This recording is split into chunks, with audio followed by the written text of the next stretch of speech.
नमस्कार दोस्तों, कैसे हो आप सब। मेरा नाम है विजय कुमार और आप देख रहे हैं कॉमिक्स पिटारा चैनल को। दोस्तों, अगर आप इस चैनल पर नए हैं, अभी तक हमारे चैनल को सब्सक्राइब नहीं किया है तो प्लीज चैनल को सब्सक्राइब कर देना और साथ में लगे बेल आइकन को प्रेस कर देना। दोस्तों, हम लोग पढ़ रहे थे डोगा का एनकाउंटर कॉमिक्स। इसका पहला और दूसरा पार्ट मैंने ऑलरेडी अपने चैनल पे अपलोड कर दिया है। अगर आपने नहीं देखा तो सबसे पहले जा करके देख लीजिए। और क्योंकि जब तक आप दोनों कॉमिक्स को नहीं पढ़ेंगे तब तक इस कॉमिक्स के कैरेक्टर को अच्छे तरीके से आप नहीं समझ पाएंगे।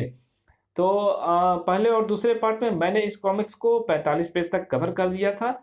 अब इस पार्ट में इसके आगे की कहानी पढ़ेंगे। तो चलिए शुरू करते हैं। जन्म से सूरज का अतीत क्या था, उसे किसने और क्यों फेंका था कुएं पर, यह रहस्य वो आज भी नहीं जानता था और ना शायद जानना चाहता था। उसे अतीत से जुड़े सिर्फ एक ही सवाल का उत्तर चाहिए था, जो उसे मिल गया था कि वो गटर की पैदाइश नहीं है, कुत्ते का बच्चा नहीं है वो। अरे, तुम लोग यहाँ पर क्यों? इस रेस्तरां में हमारे खाने पर पाबंदी है क्या? सूरज को मिला था एक परिवार, दो भाई इंस्पेक्टर सूर्य और इंस्पेक्टर और डॉक्टर भानु प्रताप, एक बहन किरण, उसका अपना बाप जस्टिस चौधरी। मगर ना सूरज ने और ना ही डोगा ने उस परिवार को अपनाया था। तुम आओ ना, हमारे साथ बैठो। Meet meet meet my best friend Sandeep. Sandeep भी से। और संदीप, यह है Monica. Hello. Hello. Oh no, ये तो वही है। और ये मोनिका के मंगेतर सूरज। आपसे मिलकर खुशी हुई। हत्यारा दोस्ती का हाथ बढ़ा रहा था। सूरज कैसे मिला था हाथ? ओह, आई एम सॉरी। कोई बात नहीं। सूरज के दिमाग में सैकड़ों बिच्छू एक साथ रेंग उठे थे। मेरी बहन किरण एक हत्यारे के साथ, एक हत्यारा उसका बेस्ट फ्रेंड। उफ, नहीं नहीं, उसकी खोपड़ी तो डोगा के निशाने पर है। वो एनकाउंटर स्पेशलिस्ट इंस्पेक्टर नायक भी उसे ढूंढ रहा है। उसे उसको देखते ही उड़ा देगा। खैर, मुझे इस समय परेशान होने की जरूरत नहीं, क्योंकि संदीप भीसे को डोगा की गोली बहुत जल्दी अपना शिकार बना लेगी। किरण मोनिका को बता रही थी। एक्चुअली मैं यहाँ एक पहुंचे हुए ज्योतिषी से मिलने आई हूँ। वो इसी मॉल में आने वाले हैं। ज्योतिषी? What is joke? तुम मानती हो इन सबको? मान लेने में कोई नुकसान भी नहीं दिखता। मैं जानती हूँ डोगा मेरा भाई है। मुझे संदेह हुआ था कि मेरा भाई सूर्य ही डोगा बनता है, पर सूर्य की दिनचर्या पर नजर रखने पर मैंने पाया कि वो डोगा नहीं हो सकता। मैं एक साइकोलॉजिस्ट हूँ। लोगों की मनोविज्ञान संबंधी परेशानियों को सॉल्व करती हूँ, लेकिन अपने आप को इस गहन उद्वेग से नहीं बचा पाती। डोगा के मांस के पीछे मेरे भाई का चेहरा क्यों है, ये मैं नहीं जानती। और आज इसी प्रश्न का उत्तर जानने के लिए मैं ज्योतिष का सहारा लेना चाहती हूँ। ज्योतिष श्री आनंदाचार्य भी पधार चुके हैं। तो फिर हमें चलना चाहिए न मोनिका? क्यों? क्या तुम्हारी जिंदगी में कोई अनसुलझी समस्या नहीं है जिसका जवाब तुम्हें अभी तक ना मिला हो? क्या तुम उस समस्या के विषय में जानना नहीं चाहते हो? क्यों मोनिका? शायद मैं जानना चाहूंगी सूरज। आओ ना, उनसे मिलने में कोई नुकसान नहीं। बारी की प्रतीक्षा बहुत लंबी नहीं थी। बेटी किरण, तुम्हारे हाथ की लकीरों के मुताबिक तुम दो सगी भाइयों की इकलौती बहन हो। लेकिन मैं जानती थी कि मेरी जिंदगी में कम से कम एक लेकिन जरूर है। लेकिन क्या आचार्य जी? तुम्हारे हाथ की लकीर तुम्हारे एक और भाई को इंडिकेट करती है, जो सगा नहीं होगा। शायद वो मुंह बोला भाई हो। ओह यस, लकीर बिल्कुल ठीक भविष्य बता रही है। मेरा वो मुंह वाला भाई कब तक मेरी जिंदगी में आएगा? वो तो तुम्हारी जिंदगी में आ चुका है किरण मेरी बहन। इस सवाल के उत्तर के लिए ज्योतिष गणना करनी होगी बेटी। कुछ समय लगेगा, लेकिन जो मैंने कहा वैसा जरूर होगा। मोनिका अपना हाथ दिखाने को बहुत ज्यादा उत्सुक थी। जिंदगी ने मुझे सूरज और डोगा की आंधी में उड़ा रखा है। कटी पतंग सी इस आंधी में उड़ती रहूंगी, या मेरी डोर सूरज कभी थामेगा भी। भविष्य जिंदगियों को लेकर तुम्हारी सोचें बहुत उलझी हुई है मोनिका बेटी, और अभी उन्हें सुलझा पाना तुम्हारे बस में नहीं होगा। और जो बात अपने बस में ना हो उसका फैसला कुदरत और समय के हवाले करना ठीक होगा, क्योंकि कुदरत के खिलाफ जाकर इंसान कभी जीत नहीं सकता। भाग्य को कोसने के बजाय उस पर भरोसा करना श्रेयस्कर होगा। तुम्हारी लकीर बता रही है कि तुम्हें वैधव्य भोगना होगा। सूरज ने मोनिका की जिद पर हाथ ज्योतिष की तरफ बढ़ाया था। अरे तुम्हारे हाथ में डबल लाइफ लाइन है, मतलब तुम दोहरे व्यक्तित्व के मालिक हो। मैं नहीं जानता कैसे, मगर तुम दोहरी जिंदगी जी रहे हो, जैसे किसी एक इंसान के दो रूप। तुम्हारे जैसे लोग मानसिक रूप से कभी स्थिर नहीं रह पाते। जैसे दो नौकाओं पर सवारी करने वाला इस स्थिति को ठीक इस स्थिति को ठीक करो। यदि एक नौका भंवर में फंस जाए तो तुम अपना पांव वहां से खींच नहीं पाओगे, ताकि दूसरी जो सुरक्षित है उस नौका पर सवार हो जाओ। पहले तो मैं उस दोहरे व्यक्तित्व की खोज करूंगा जिसे मैं अपने मुताबिक जी रहा हूँ। और संदीप, क्या तुम अपना हाथ नहीं दिखाओगे? नहीं, मैं इस पर विश्वास नहीं करता। विश्वास नहीं कर दो या कुछ ऐसा छुपाना चाहते हो जो सबके सामने आ जाए तो तुम्हारा कैरेक्टर दागदार हो सकता है। अक्सर लोग इसलिए ज्योतिषियों के सामने हाथ दिखाने से कतराते हैं। मेरा कैरेक्टर आईने की तरह साफ है मिस्टर सूरज। फिर भी तुम पर एक बहुत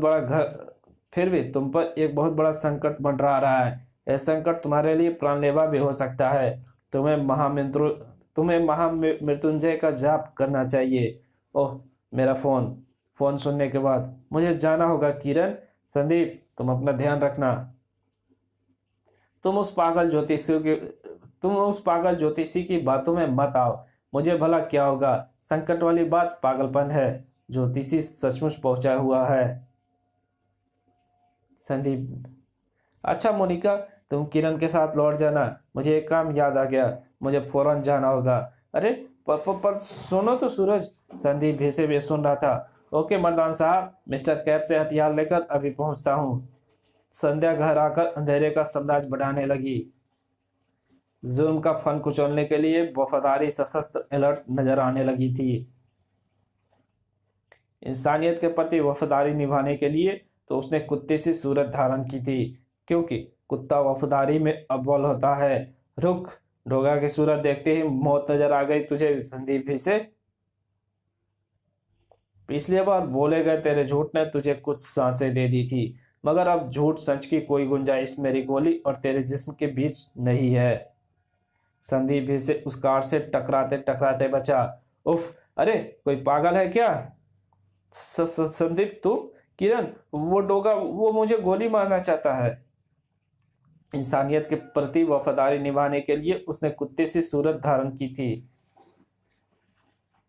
किरण, वो डोगा मुझे गोली मारना चाहता है। मारना चाहता है नहीं, मार दी। चुम, डोगा नहीं। किरण, मुझे बचा लो, मैंने कुछ नहीं किया। संदीप, डोगा रुक जा, तुम इसे नहीं मार सकते और तुम इसको बचा नहीं सकती। हटो पीछे। एक खूनी का इंसाफ सिर्फ गोली ही कर सकती है। चिम, आह नहीं, मैं उसे प्यार करती हूँ, खूनी नहीं हो सकता। डोगा, सुना तुमने? वो खूनी नहीं हो सकता। डोगा मुजरिमों के शक्ल को अच्छी तरह पहचानता है। संदीप, तुम ठीक हो ना? संदीप, तुम बोलते क्यों नहीं? किरण, वो मर चुका है। नहीं, उसे डोगा ने मारा है। उसे डोगा ने बेवजह मारा है। अपनी आंखों के सामने अपने प्यार की मौत देखनी पड़ी है मुझे, वो भी डोगा तेरे कारण। उस डोगा के कारण जिसे मैं अपना भाई, वो घटनास्थल इंस्पेक्टर सूर्य का क्षेत्र था।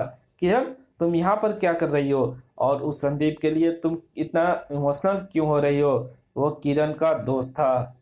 डोगा ने उसे बेवजह तो नहीं मारा होगा। भैया, आपको मुझे बताना होगा कि डोगा ने संदीप को क्यों मारा। इंस्पेक्टर सूर्य को कोई वजह समझ में नहीं आई थी। मैंने चेक किया है, संदीप हिस्से का नाम किसी थाने का वीसी फाइल तक में नहीं है। उसका छोटा सा इतिहास है। वो कॉलेज से नकल के इंजाम में रस्टिकेटेड स्टूडेंट है। इसके अलावा वो किसी एक्वागार्ड कंपनी में मार्केटिंग मैनेजर की नौकरी कर रहा है। डोगा ने इसे क्यों मारा होगा? डोगा ने उसे खूनी बताया था। वो खूनी था तो किसका खून किया, क्या यह पता ना चलता? मोनिका सूरज पर बिफर रही थी। क्या ऐसा वाकई मुमकिन है सूरज की डोगा के हाथों भूल या गलतफहमी के कारण किसी की हत्या हो जाए? अगर सूरज के हाथों भूल से ये वजन किसी पर गिर जाए तो मोनिका, तुम जानती हो तो क्या होगा? मर जाएगा वो या फाइज हो जाएगा। जिस तरह सूरज ये वजन उठाते समय प्रतिपल सावधान रहता है, वैसे ये डोगा भी जब गन का वजन उठाता है तो इस बात के लिए पूरी तरह सावधान रहता है कि वह गन किसी निर्दोष को ठंडा ना कर दे। डोगा किसी का गुनाह साबित होने के बाद ही उसे सजा देता है। इससे इससे क्या एक बात साबित नहीं होती भैया कि डोगा कभी कभी गलतफहमी का शिकार होकर कुछ निर्दोष लोगों को मार डालता होगा? ऐसा मुमकिन है। संदीप भीसे को रेस्तरां में किरण के साथ देखते ही मेरा दिमाग भग से उड़ गया था। मेरा बस चलता तो मैं वहीं उसे गोली मार देता, मगर गोली मारने का काम डोगा का है, ना कि सूरज का। उसने एक सिपाही की हत्या की थी और जब मैंने उसे मारा तो हथियारों का कोई कंसाइनमेंट लेकर जा रहा था, शायद अपराधियों को देने। यदि ऐसा था तो फिर घटनास्थल के आसपास में ऐसा कोई कंसाइनमेंट मिला क्यों नहीं? आज मीडिया काफी फास्ट है सूरज, अगर ऐसी कोई खबर होती तो आज पूरी मुंबई में सनसनी मच गई होती। देखो, यहाँ हथियारों के किसी कंसाइनमेंट के पकड़े जाने का जिक्र किसी भी न्यूज चैनल पर नहीं है। मैं जानता हूँ इन सब के पीछे क्या है। मैं नहीं जानता कि वो सब हथियार कहाँ गए, लेकिन क्या तुम डोगा के कार्य प्रणाली या क्षमताओं पर शक कर रही हो मोनिका? हाँ, इस बार कर रही हूँ, क्योंकि संदीप भीसे कॉलेज से एक रेस्ट्रिक्टेड स्टूडेंट है। इसके अलावा उसका कोई आपराधिक रिकॉर्ड मौजूद नहीं है। मुझे ये बात खुद किरण ने फ़ोन पर बताई है। किरण हमारी दोस्त है। उसके दोस्त के प्रति तुम्हारा यह नज़रिया बेहद कठोर और अमानवीय है सूरज। अब तुम्हें क्या बताऊं मोनिका, ये किरण मेरी सिर्फ दोस्त ही नहीं, बहन भी है। मैं एक ऐसे हत्यारे अपराधी के साथ उसकी दोस्ती कैसे बर्दाश्त करता, जिसका अंजाम मुझे मालूम था मौत ही होगा। डोगा के जहन में कुछ सवाल थे। आखिर पुलिस को संदीप भीसे द्वारा वहां छोड़े गए हथियारों से भरी वो कार क्यों नहीं मिली? इंस्पेक्टर ES नायक को क्या मेरे द्वारा किए गए संदीप भीसे के कत्ल की जानकारी नहीं मिली होगी? उस जानकारी के तहत उसने पुलिस को क्यों नहीं बताया कि एक सिपाही की हत्या में भी उसका हाथ था? आखिर चूक कहाँ हो रही है? कहाँ पर है झोल झाल? ये पता लगाने के लिए मुझे मर्दान सिंह चाहिए, और मर्दान सिंह तक पहुंचने के लिए मुझे जरूरत थी इस मोटरसाइकिल की। लाइसेंस के तहत विदेशी शराब की बिक्री के लिए मर्दान सिंह एक जानी मानी हस्ती का नाम है, मगर मैं नहीं मान सकता कि मर्दान सिंह शराफत से अपना धंधा करता होगा। शराफत से धंधा करने वाले आधी रात को अपनी फैक्ट्रियों के पिछले दरवाजे खुले नहीं रखते। ठहरो, मुझे भी अंदर आने दो। डोगा, मुझे मर्दान सिंह से मिलना है। वो मुझको कहाँ पर मिलेगा? मुंह में पिस्टल ठूसा था, उसने इशारे से बताया। इस वक्त फैक्ट्री में कितने आदमी हैं? चलो, मैं ये खुद पता लगा लूंगा। ठाक मर्दान सिंह अंदर था। इस ब्रांड की शराब की एक विदेशी बोतल बाजार में 2500 रुपए की मिलती है। इस बोतल के हर बॉक्स में 2 असली बोतल निकालकर उसकी जगह हमारी फैक्ट्री की दी जाने वाली ब्रांड की बोतल डालकर माल को हमारे शॉप्स पर बिकने के लिए भेज दो। और इसमें कोई शक नहीं है कि उन 2 बोतलों में घटिया शराब भरी होगी, जिसे पीकर कोई बीमार पड़ेगा तो कोई मरेगा। मर्दान साहब, किसी को हमारी शराब का स्वाद बदला हुआ महसूस नहीं होता क्या? कोई शिकायत लेकर ही नहीं आता। हा हा हा हा हा हा। शक्ति, चुटकुला मत सुना। वो आदमी शिकायत लेकर आए थे, 2 आदमी शिकायत लेकर आए थे। क्या सच मर्दान साहब? हाँ, पर ये तो पूछे ये दोनों अब कहाँ हैं? कहाँ है मर्दान साहब? ऊपर भगवान के घर, हा हा हा हा, जहाँ एक दिन सभी को जाना है मर्दान सिंह, कुछ को देर में तो कुछ को जल्दी। ये कौन बोला? मुझे अक्सर तुम जैसे लोग मेरी गोलियों की आवाज़ से ही पहचान जाते हैं। डोगा, ये तो डोगा है। देखा, तू भी कितने जल्दी पहचान गया। मैं तुझे तेरी पहचान भुला दूंगा डोगा। ये काम तू मुझ पर छोड़ दे मर्दान, क्योंकि मैं भी इसी मकसद के साथ यहाँ आया हूँ। चुम चुम चुम खनाक। तुम आराम से बातें करो, उसके लिए जरूरी है कि तेरे पालतू पिल्ले मेरे बीच में ना आए। बोतलों के सौदागर हो तुम सब, बोतलों की ही भाषा समझोगे। डोगा, इसको मैं डोगा राग कहता हूँ। डोगा को देखते ही अपराधी डोगा राग अलापने लगते हैं। अरे, ये तो ठुमकी गाने लगा। खनाक। ओह, लानत है तुम पर मर्दान सिंह। तेरा नाम मर्दान सिंह है और वार तू पीछे से कर रहा है। वार पीछे से हो या आगे से, निशाने पर लगना चाहिए। यही मर्दान सिंह का उसूल है।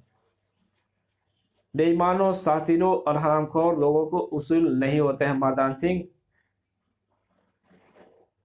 एक अनुशासित आदमी ही उसूल बनाता है और अपने बनाए उन्हीं उन्हीं उसूलों पर चलकर समाज को अपना योगदान देता है।